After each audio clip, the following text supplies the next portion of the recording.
नमस्कार दोस्तों, कैसे हैं आप लोग। उम्मीद करता हूँ खुश होंगे, मजे में होंगे। तो स्वागत है आपका मेरे चैनल स्टोरी टेलर सीपी में। मैं हूँ आपका दोस्त, आपका यार, स्टोरी टेलर सीपी, आपका सूत्रधार। तो चलिए दोस्तों, इसी नोट पर आज की वीडियो शुरू करते हैं। आज की वीडियो में मैं आपके लिए लेकर आया हूँ एक नया नॉवल, और ये एक मर्डर मिस्ट्री नॉवल है। तो शुरू से अंत तक आपको सुनने में बहुत मजा आने वाला है। तो अपनी अपनी कुर्सियों की पेटियां बांध लें और सुनने के लिए तैयार हो जाएं। ये मर्डर मिस्ट्री नॉवल का नाम है साया मौत का। तो चलिए दोस्तों, ज्यादा देरी ना करते हुए शुरू करते हैं इस इंटरेस्टिंग नॉवल के पहले पार्ट को, जिसका नाम है साया मौत का। चैप्टर 1। सुनील न्यूज एडिटर राय के कमरे में पहुंचा। कैसे याद किया दादा? वो बोला। बैठो, राय बोला। सुनील उसके सामने कुर्सी पर बैठ गया। आजकल क्या कर रहे हो? राय ने पूछा। कुछ भी नहीं, सुनील बोला। मक्खियां मार रहा हूं। तो फिर एक काम करो। बोलो। काम मामूली है, तुम्हारे स्तर का नहीं, लेकिन फिर भी मैं चाहता हूं कि वो काम तुम करो। क्या काम है? मैंने देखा है जिस काम में तुम्हारा दखल होता है वो कितना ही मामूली क्यों ना हो, तो उसमें सेंसेशन पैदा हुए बिना नहीं रहती। लेकिन काम क्या है? तुम जानते ही हो, आजकल पेपर बड़ा खुश जा रहा है। मैं तो। सुनील उठकर खड़ा हो गया। मैं चला, वो बोला। साल 6 महीने में जब काम की बात की मोड़ पर पहुंच जाओ तो मुझे चिट्ठी लिख देना। और सुनील सचमुच ही घूमकर बाहर की ओर चल पड़ा। अरे सुनो तो, राय व्यग्र स्वर में बोला। सुनील ठिठका, घूमा। मैंने तुम्हें काम के लिए बुलाया है और तुम। तो फिर काम की बात करो। बैठो। सुनील बैठ गया। चाय पियोगे? सुनील ने घूरकर उसे देखा। Okay okay. राय ने कुर्सी पर पहलू बदला और फिर बोला। मुझे अभी अभी सूचना मिली है कि नेपियन हिल के समीप समुद्र से एक नौजवान लड़की की लाश निकाली गई है। पुलिस इस बारे में बड़ी सावधानी बरत रही है। फिलहाल वे प्रेस को ये तक नहीं बताना चाह रहे कि लड़की कौन है और कैसे मरी है। पुलिस वाले बताना नहीं चाह रहे या खुद उन्हें भी नहीं मालूम कि लड़की कौन है? कह तो वो यही रहे हैं कि अभी लड़की के बारे में कुछ पता नहीं लग रहा, लेकिन पुलिस हेडक्वार्टर के प्रेस रूम में स्थायी रूप से तैनात हमारे रिपोर्टर का कहना है कि चाहे पुलिस ये न जानती हो कि लड़की की मौत कैसे हुई है, अर्थात उसने समुद्र में छलांग लगाकर आत्महत्या की है या किसी ने उसका कत्ल करके लाश समुद्र में फेंक दी थी, लेकिन पुलिस इतना जरूर जानती है कि लड़की है कौन। लड़की जरूर नगर के किसी प्रतिष्ठित व्यक्ति से संबंधित होगी। ये कैसे कह सकते हो तुम? Elementary my dear Watson, Sunil Sherlock Holmes के अंदाज में बोला। अगर वो कोई मामूली लड़की होती तो पुलिस उसके बारे में इतना रहस्यपूर्ण रुख क्यों अख्तियार करती? अगर वो लड़की नगर के किसी प्रतिष्ठित व्यक्ति से संबंधित है तो फिर उसके बारे में बिल्कुल ही कुछ छुपाया नहीं जा सकता। देर सवेर ये बात जाहिर होकर रहेगी कि नगर के किस आधार स्तंभ की बहन, बेटी या बीवी की लाश समुद्र में तैरती पाई गई है। शायद सारी बात गुप्त इसलिए रखी जा रही हो कि फिलहाल वो कथित आधार स्तंभ ये जाहिर न होने देना चाहता हो कि लड़की मरी कैसे है। क्यों? लाश पोस्टमार्टम के लिए भेजी जा चुकी है। अगर पोस्टमार्टम की रिपोर्ट ये कहेगी कि लड़की को जहर देकर या गला घोंटकर या गोली या चाकू मारकर समुद्र में फेंका गया था, तो भला ये बात छुपाई कैसे जाएगी? या शायद लड़की गर्भवती रही हो और उसने घबराकर आत्महत्या कर ली हो, या शायद वो किसी दुर्घटना का शिकार हुई हो। ये तो कथित प्रतिष्ठित व्यक्ति के प्रभाव पर निर्भर करता है कि वो इन बातों को छुपा सकता है या नहीं। गलत। अगर वो इतना प्रभावशाली व्यक्ति होता तो वो लाश को पोस्टमार्टम के लिए ही न जाने देता। पुलिस उसे सीधा सीधा दुर्घटना का केस कहकर केस क्लोज कर देती। तुम्हें ये कैसे मालूम हुआ कि लाश पोस्टमार्टम के लिए भेजी जा चुकी है? क्योंकि मुझे खबर मिली है कि इस वक्त लाश मोर्ग में है। इससे तो ये साबित नहीं होता कि वो पोस्टमार्टम के लिए सर्जन के हवाले कर दी गई है। शायद लाश वहां इसलिए मौजूद हो कि उसे कहीं तो रखा जाना ही था। देखा? राय प्रशंसात्मक स्वर में बोला।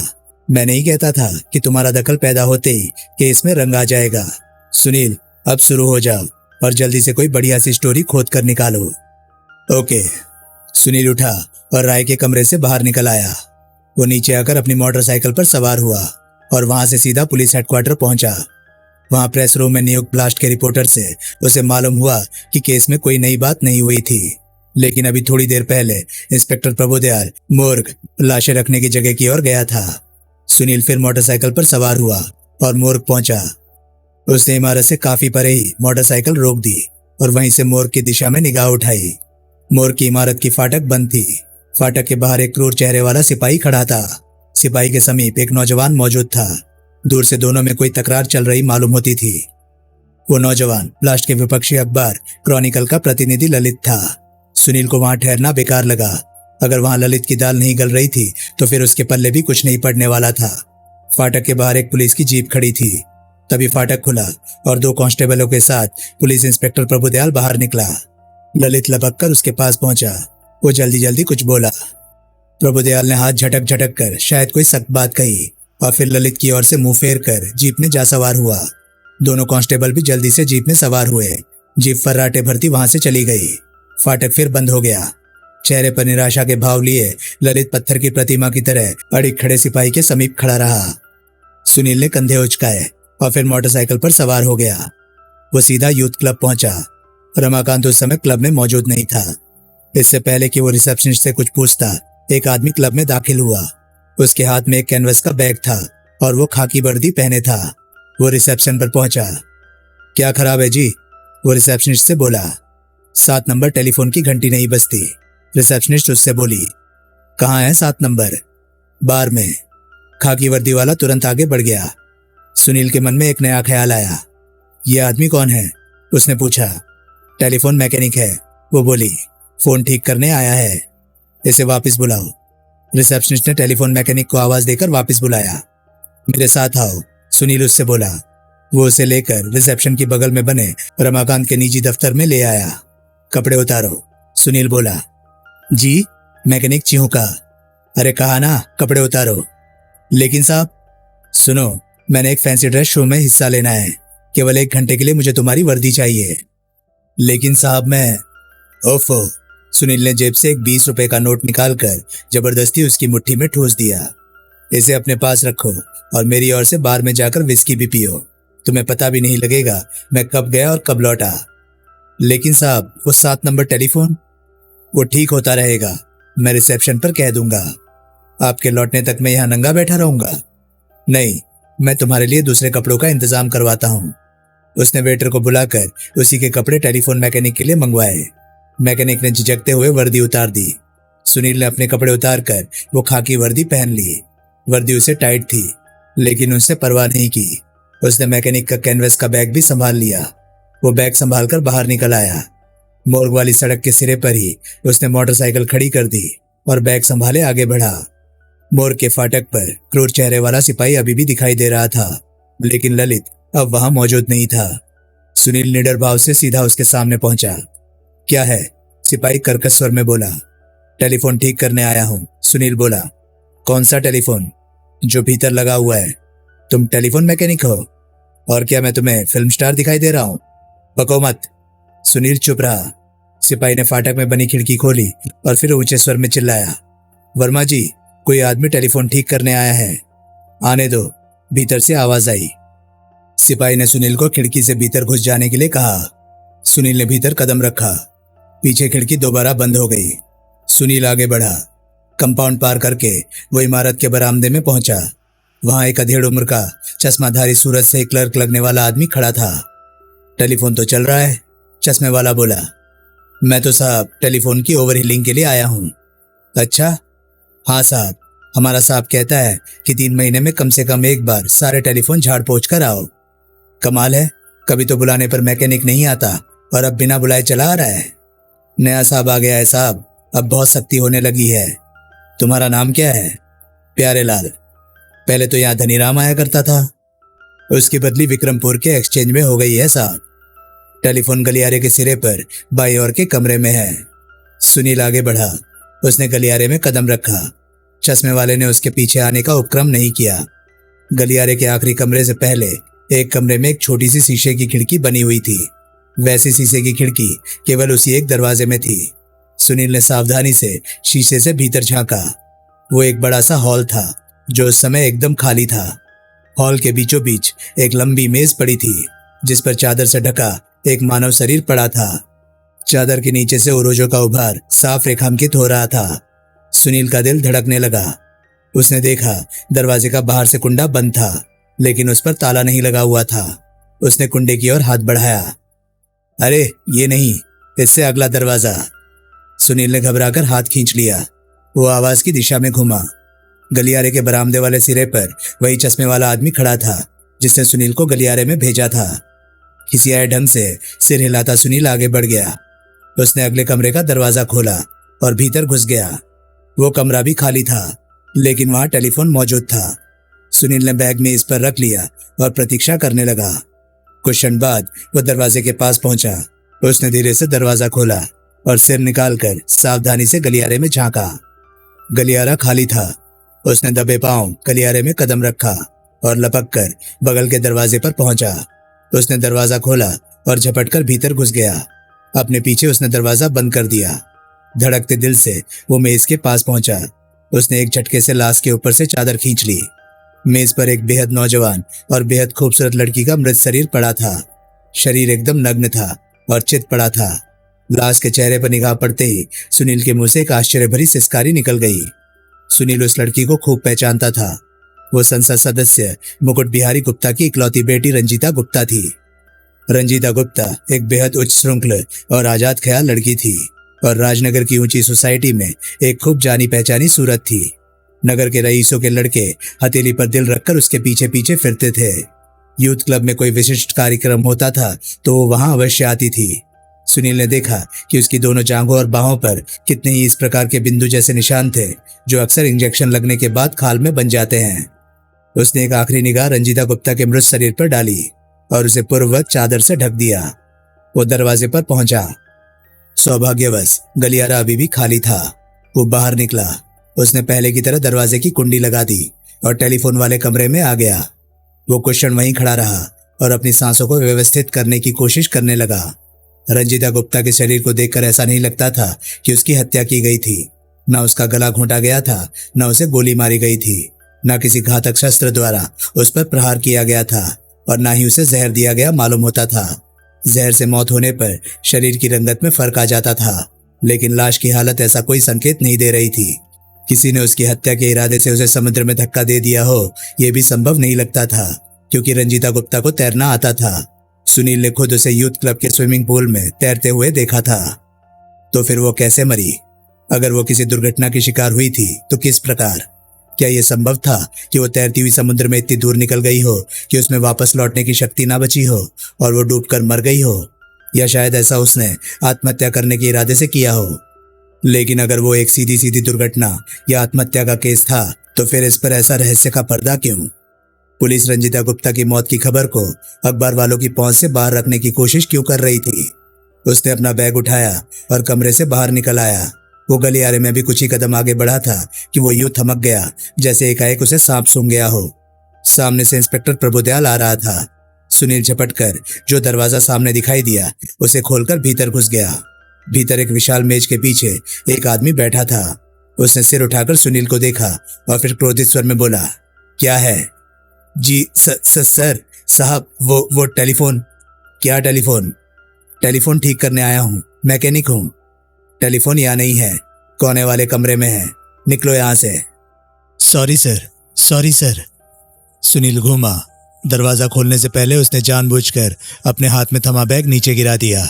बैग में से कुछ टेलीफोन के पुर्जे और पेचकस और प्लायर बाहर जाकर गिरे। क्लमसी ऑफ, पीछे बैठा साहब गरजा।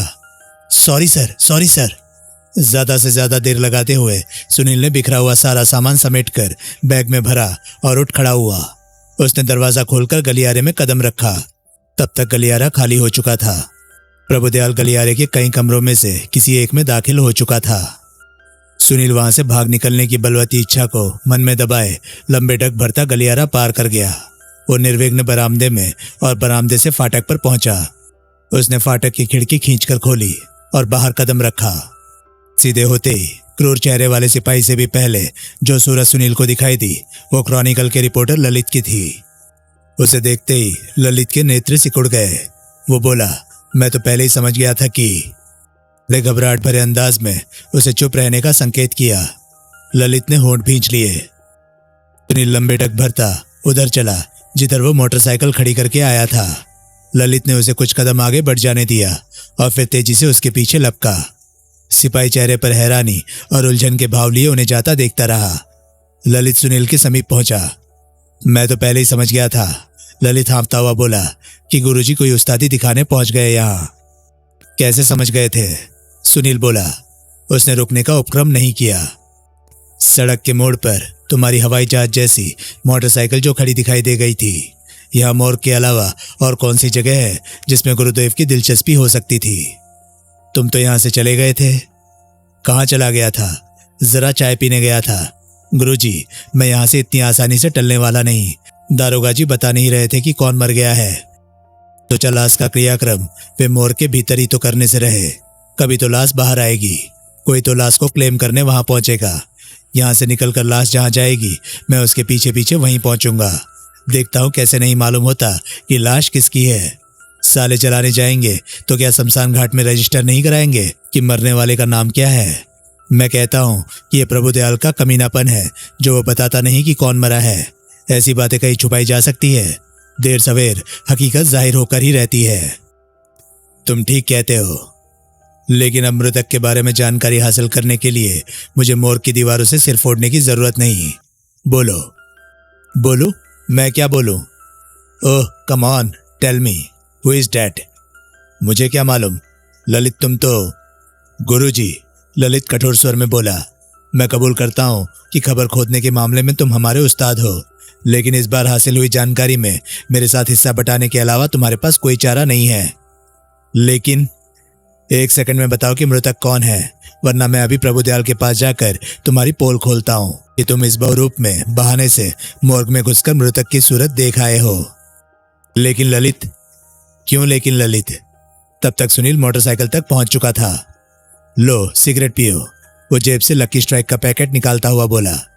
उसने पैकेट झटक कर एक सिगरेट आधा बाहर निकाला और पैकेट ललित की ओर बढ़ा दिया। ललित ने हिचकिचाते हुए सिगरेट ले लिया। सुनील ने भी एक सिगरेट निकाला। उसने पहले ललित का और फिर अपना सिगरेट सुलगाया। देखो, सुनील नम्र स्वर में बोला, तेरे घुसने में कामयाब जरूर हो गया था, लेकिन मैं लाश की सूरत नहीं देख पाया। झूठ, ललित आवेगपूर्ण स्वर में बोला। मैं सच कह रहा हूं, मैं लाश वाले कमरे में पहुंचा ही था कि ऊपर से प्रभुदयाल आ गया था और मुझे वहां से भागना पड़ गया था। झूठ, तुम्हारी मोटरसाइकिल तो मैंने कितनी देर पहले यहां खड़ी देखी थी और प्रभुदयाल तो अभी 2 मिनट पहले ही भीतर गया है। इतनी देर तुम भीतर क्या करते रहे? वो कमरा तलाश करता रहा जिसमें लाश पड़ी थी। जैसे मोर की इमारत में 100-200 कमरे हैं। वो तो ठीक है, लेकिन खत्म करो, हाँ या ना में जवाब दो। मृतक के बारे में जो जानकारी हासिल हुई है वो मुझसे शेयर करते हो या नहीं? लेकिन वेरी वेल, ललित बोला, ये पकड़ो अपना सिगरेट। ललित ने 1/3 पिया सिगरेट सुनील के हाथ में जबरदस्ती थमा दिया और घूमकर दृढ़ कदमों से मोर की तरफ बढ़ा। अरे सुनो तो, सुनील हड़बड़ाकर बोला। ललित ने रुकने का उपक्रम नहीं किया। सुनील लपक कर उसके पास पहुंचा। उसने उसे बाहां पकड़कर रोका। अच्छा बताता हूं मेरे बाप, वो हार कर बोला। That's more like it, Lalit बोला, मैं सुन रहा हूं। भीतर रंजीता गुप्ता की लाश पड़ी है। कौन रंजीता गुप्ता? संसद सदस्य मुकुट बिहारी गुप्ता की मशहूर लौंडिया? हाँ। कैसे मरी? अभी पोस्टमार्टम नहीं हुआ, लेकिन वो हत्या का केस नहीं मालूम होता। लाश की हालत से तो डूबकर ही मरी मालूम होती है। शायद किसी ने उसे जबरदस्ती डुबोया हो। मतलब? शायद किसी ने उसे खोपड़ी पकड़कर तब तक पानी के नीचे दबाए रखा हो जब तक उसके प्राण न निकल गए हो सकता है। फिर तो शायद उसका कत्ल ही हुआ हो, सुनील बोला। लेकिन रंजीता गुप्ता की मौत को इतना गुप्त क्यों रखा जा रहा है? की कोई वजह? शायद उसका बाप पब्लिसिटी से घबराता हो। कई बड़े लोग अखबारी पब्लिसिटी से बड़ा परहेज करते हैं। कहीं ऐसा तो नहीं कि लड़की ने आत्महत्या की हो और उस आत्महत्या के पीछे कोई ऐसी गंदी वजह हो जो बाप के पॉलिटिकल कैरियर पर असर डाल सकती हो, यानी कि वो बाप की बदनामी और नुकसानदेह पब्लिसिटी का बायस बन सकती हो। इसलिए बाप चाहता हो कि मामला बिना आम जनता की जानकारी में आए जल्दी से जल्दी निपट जाए, समय रहते किसी को आत्महत्या की सही वजह की जानकारी ना हो पाए। हो सकता है। ललित चुप रहा। ललित, अधिकृत साधन से सूचना हासिल होने से पहले तुम अपने अखबार में यह खबर छापोगे? तुम छापोगे? सुनील हिचकिचाया और फिर बोला, हम तो छापेंगे ही, इसलिए तो इतने पापड़ बेले हैं मैंने। फिर हम क्यों नहीं छापेंगे? ऐसी बात है तो इतनी मेहरबानी जरूर करना मुझ पर। क्या? ये खबर उम्मीद नहीं कि ब्लास्ट और क्रॉनिकल के अलावा और किसी अन्य अखबार में दिखाई दे। अगर तुम अभी मुझे ब्लैकमेल करके जानकारी मार लेने में कामयाब ना हो गए होते तो खबर केवल ब्लास्ट में दिखाई देती। ये खबर छपते ही पुलिस वाले आग बबूला हो उठेंगे और ये जानने के लिए ब्लास्ट और क्रॉनिकल पर चढ़ दौड़ेंगे कि आखिर हमें इसकी जानकारी कैसे हुई। मैं चाहता हूं कि कल तुम ये मत बताना कि ये खबर तुम्हें मुझसे हासिल हुई है। बेहतर। अब मुझे इजाजत है। ही। ललित का मूड तुरंत बदला। वो खींचे निपोड़ता हुआ बोला, मैं कौन होता हूँ इजाजत देने वाला गुरुजी? आप तो मालिक हैं। सुनील ने उससे हाथ मिलाया और वापस अपनी मोटरसाइकिल की ओर बढ़ गया। यूथ क्लब की इमारत में दाखिल हुआ। संयोगवश रमाकांत उस वक्त रिसेप्शन पर खड़ा था। रमाकांत की निगाह खाकी वर्दीधारी सुनील पर पड़ी। पहले तो उसके चेहरे पर कोई भाव ही नहीं आए, फिर हैरानी से उसका मुंह खुला, लेकिन फिर तुरंत उसने स्वयं पर काबू पाया और सख्त शिकायत भरे स्वर में बोला, प्यारे हो, मैं मर गया था क्या? क्या मतलब? सुनील हैरानी से बोला, भाई अगर मलिक साहब ने तुम्हें नौकरी से निकाल दिया था तो तुम्हें मेरे पास आना चाहिए था। मैं तुम्हारी कोई मदद करता, आखिर तुम्हारा यार हूं, दुश्मन तो नहीं। यूं सीधे चपरासीगिरी पर पहुंच जाने की क्या जरूरत थी? नौकरी के मामले में अखबार की रिपोर्टरी के बाद तुम्हारी दूसरी पसंद यही थी तो भी तुम्हें मेरे पास आना चाहिए था। मैं ही तुम्हें क्लब में वेटर रख लेता। बक चुके, सुनील सहज स्वर में बोला। लो, तुम्हारे भले बुरे में दिलचस्पी लेना मेरा बकना हो गया। सुनील उसकी बगल से गुजरता उसके दफ्तर में घुस गया। रिसेप्शनिस्ट मुंह छुपाए हंस रही थी। रमाकांत भी उसके पीछे पीछे दफ्तर में दाखिल हुआ। वो अपनी घूमने वाली कुर्सी पर जा बैठा। उसने अपना 4 मीनार का पैकेट निकालकर उसमें से 2 सिगरेट निकाले। एक उसने सुलगा लिया और दूसरा हाथ में तैयार रख लिया ताकि पहला सिगरेट खत्म होते ही वो दूसरा सुलगा सके। रमाकांत का 4 मीनार पीने का यही अंदाज था। एक सिगरेट पी चुकने के बाद दूसरे के लिए पैकेट में से सिगरेट निकालने में लगने वाले अल्प समय तक भी वो इंतजार नहीं कर सकता था। सुनील ने मैकेनिक की वर्दी उतारी और अपने कपड़े पहन लिए। फिर एक वेटर आकर मैकेनिक की वर्दी ले गया। रमाकांत के आदेश पर वेटर 2 कॉफी ले आया। रमाकांत ने अपनी मेज की दराज से एक बड़ी कीमती ब्रांडी की बोतल निकाली और थोड़ी ब्रांडी दोनों कपों में डाली। उसने एक कप सुनील की ओर सरका दिया। सुनील तब तक लक्की स्ट्राइक का एक सिगरेट सुलगा चुका था। क्या चक्कर है? रमाकांत अपेक्षाकृत गंभीर स्वर में बोला। तुम रंजीता गुप्ता को जानते हो? सुनील बोला, तुम्हारी क्लब में आया करती थी। वो मुकुट बिहारी गुप्ता एमपी की लड़की? हाँ, खूब जानता हूं। क्या हुआ उसे? मर गई। मर गई? कैसे? अभी कुछ ही घंटे पहले समुद्र में से उसकी लाश निकाली गई है। कमाल है, डूबकर मरी? वो तो बड़ी शानदार तैराक थी, डूब कैसे गई? अभी कुछ नहीं मालूम। अभी तो इस बात को भी गुप्त रखा जा रहा है कि वो मर गई है। वजह? होगी कोई वजह, देर सवेर सामने आ ही जाएगी। तुम एक बात बताओ। पूछो। अगर किसी हट्टी कट्टी नौजवान लड़की की जांघों पर और बाहों पर इंजेक्शन की सुई के बेशुमार पंक्चर जैसे निशान हो तो इसका क्या मतलब हुआ? इसका केवल एक ही मतलब है और बड़ा भयंकर मतलब है। इसका मतलब है कि वो लड़की ड्रग एडिक्ट है, हेरोइन जैसे विध्वंसक नशे की आदी हो चुकी है और बड़ी तेजी से निश्चित मौत की ओर बढ़ रही है। मेरा भी यही ख्याल था। तो फिर रंजीता गुप्ता ड्रग एडिक्ट थी? ओह नो, मैं हकीकत बयान कर रहा हूं। मैंने अपनी आंखों से उसकी लाश देखी है। वो लड़की बड़ी फास्ट लाइफ में विश्वास रखती थी। नगर के प्रसिद्धतम डिस्कोथेक दी हेल में हिप्पियो जैसे देसी विदेशी नौजवानों के संसर्ग में भी वो देखी जाती थी। विस्की तो क्लब के बार में खुलेआम पीती थी, कभी कभार चरस का दम भी लगा लेती थी। लेकिन हेरोइन? ओह माय गॉड, ये तो मेरी कल्पना से भी परे की बात थी कि इतने ऊंचे घर की लड़की हेरोइन के नशे तक पहुंच गई होगी। इस नशे तक अच्छे घर की लड़कियां ही पहुंच पाती हैं। हेरोइन किसी क्लर्क चपरासी की लड़की की पहुंच से बाहर की चीज है। ओह माय गॉड, फिर तो उसकी सादत को गुप्त रखने के लिए ही शायद उसकी मौत की खबर को गुप्त रखा जा रहा हो। उसका बाप ये नहीं चाहता होगा कि किसी को मालूम हो कि उसकी बेटी की मौत हेरोइन की वजह से हुई थी। तुम ये कैसे कह सकते हो कि उसकी मौत हेरोइन की वजह से हुई थी? और क्या, वो नशे में होगी और किसी प्रकार समुद्र में जा गिरी होगी। हेरोइन के भयंकर नशे के प्रभाव में आए व्यक्ति में इतनी शक्ति नहीं होती कि वो तैरने के लिए हाथ पांव मार सके। अगर कोई दूसरा उसे डूबता देखकर निकाल न ले तो उसका डूबना निश्चित है, चाहे वो कितना ही दक्ष तैराक क्यों ना हो। आई सी। और फिर यह भी संभव है कि रंजीता गुप्ता के पास हेरोइन हो। हेरोइन का कोई दूसरा नशेबाज हेरोइन के इंजेक्शन के लिए तड़प रहा हो। उसे मालूम हो कि रंजीता के पास हेरोइन थी और उसने हेरोइन उससे झपटने की खातिर उसे समुद्र में डुबोकर मार डाला हो। क्या ऐसा हो सकता है? सरासर हो सकता है। ये तो है ही ऐसा दीवाना बना देने वाला नशा। जो इसका आदी हो जाए वो इसको हासिल करने के लिए कुछ भी कर गुजरने के लिए तैयार हो सकता है। वो एक इंजेक्शन के लिए काफी हेरोइन की खातिर 1 करोड़ रुपए की दौलत पर लात मार सकता है। और इस नशे की तरंग इतनी भयंकर होती है कि नशे के दौर में आपको अपने सामने होती हर हरकत अच्छी लगती है। उदाहरणतया यदि आप नशे में हैं और आपकी आंखों के सामने आपकी बीवी किसी गैर मर्द की गोद में जा बैठती है तो न सिर्फ आपको इसमें बुरा कुछ नहीं लगेगा, बल्कि आप इसे सांस लेने जैसी एक स्वाभाविक क्रिया समझेंगे और बाकायदा खुश होंगे।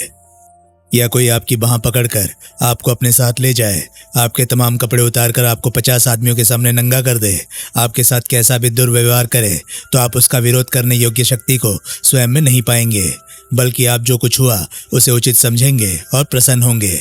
हेरोइन के नशे में जकड़ी युवती के साथ अगर 10 आदमी बलात्कार कर जाएं तो उसके कान पर जूं नहीं रेंगेगी, उल्टे वो उतनी आनंदित होगी जितनी कोई नवविवाहिता युवती अपने पति के साथ पहली बार हम बिस्तर होने से होती है। तुम बढ़ा चढ़ा के बता रहे हो, ड्रामाई असर पैदा करने की कोशिश कर रहे हो। बिल्कुल भी नहीं प्यारे हो। तुम हेरोइन के बारे में इतना कुछ कैसे जानते हो? कभी किया है तुमने ये नशा? राम राम राम, मेरी तो सिर्फ ख्याल से ही रूह कांप जाती है। अलबत्ता मैंने इसके बारे में पढ़ा है बहुत कुछ। सुनील सोच में पड़ गया। अगर रंजीता ऐसी भयंकर ड्रग एडिक्ट थी तब तो उसके बाप का उसकी मौत की खबर को अखबार की पब्लिसिटी से बचाए रखना युक्ति संगत लगता था। लेकिन लाश तो पोस्टमार्टम के लिए पहुंची है। वो बोला, क्या पोस्टमार्टम की रिपोर्ट से यह जाहिर नहीं होगा कि वो ड्रग एडिक्ट थी? अगर ये बात सच है कि उसका बाप उसकी मौत की खबर आम नहीं होने दे रहा तो पुलिस भी उसे सहयोग दे रही होगी। दे रही है। प्रभुदयाल किसी को मोर के पास भी नहीं फटकने दे रहा। मैं तो रंजीता गुप्ता को पहचानता था, इसलिए जान गया कि कौन मरा था, वरना मैं उसकी लाश देखकर भी नहीं कह पाता कि वो कौन थी। फिर तो ये समझ लो कि पोस्टमार्टम एक खानापूरी की खातिर किया जा रहा है, यानी कि वे ये जानना चाहते हैं कि किसी ने उसकी हत्या करके तो लाश समुद्र में नहीं फेंक दी, अर्थात कहीं हत्या को आत्महत्या या दुर्घटना का रंग देने की कोशिश तो नहीं की जा रही है। मुझे पूरा विश्वास है कि अगर ऐसा कुछ ना हुआ तो पोस्टमार्टम की रिपोर्ट में उसके ड्रग एडिक्ट होने का जिक्र तक नहीं किया जाएगा। लाश का आनन फानन दाह संस्कार किया जाएगा और छुट्टी। अगले दिन पुलिस द्वारा ये छोटी सी महत्वहीन खबर रिलीज कर दी जाएगी कि श्री मुकुट बिहारी गुप्ता, मेंबर पार्लियामेंट की बेटी रंजीता गुप्ता, एक दुर्घटनावश समुद्र में डूब जाने की वजह से जान से हाथ धो बैठी। यानी कि सारी कहानी पर रहस्य का पर्दा इसलिए डाला जा रहा है कि वोट देने वाली जनता को ये मालूम ना होने पाए कि नेताजी की सुपुत्री हेरोइन जैसे भयंकर मादक पदार्थ का नशा करती थी। करेक्ट। सुनील ने कॉफी का आखिरी घूंट हलक से उतारा और कप पर सरका दिया। वो क्वेश्चन विचारपूर्ण मुद्रा बनाए चुपचाप बैठा रहा। रमाकांत, अंत में वो बोला, एक काम करो। क्या?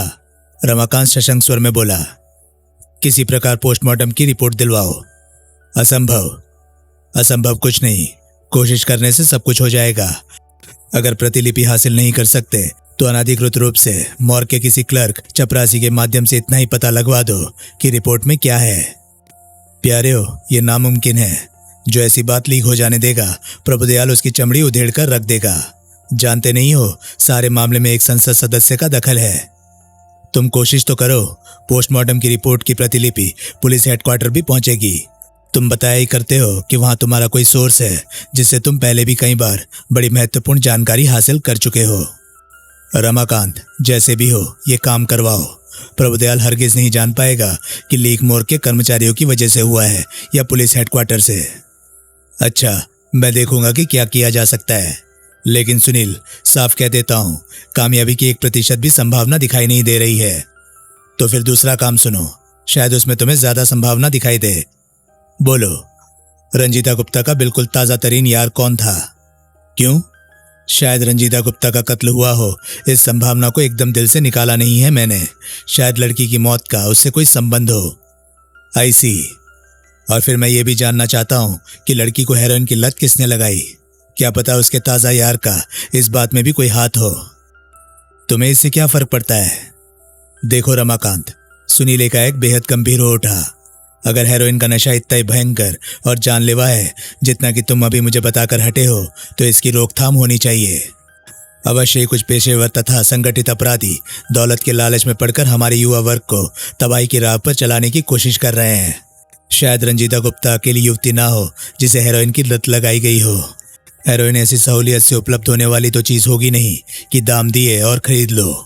इसके आदि लोगों में इसके वितरण का कोई गुप्त तरीका होगा और ये काम निश्चय ही कोई बड़ी अच्छी तरह से संगठित गैंग ही कर सकता है। क्या पता रहस्य की एक परत उखाड़ते उखाड़ते खुदाई इतनी गहरी हो जाए कि उस गैंग की कोई खबर लग जाए। मेरा न्यूज़ एडिटर आजकल बहुत शिकायत करता है कि पेपर खुश्क होता जा रहा है।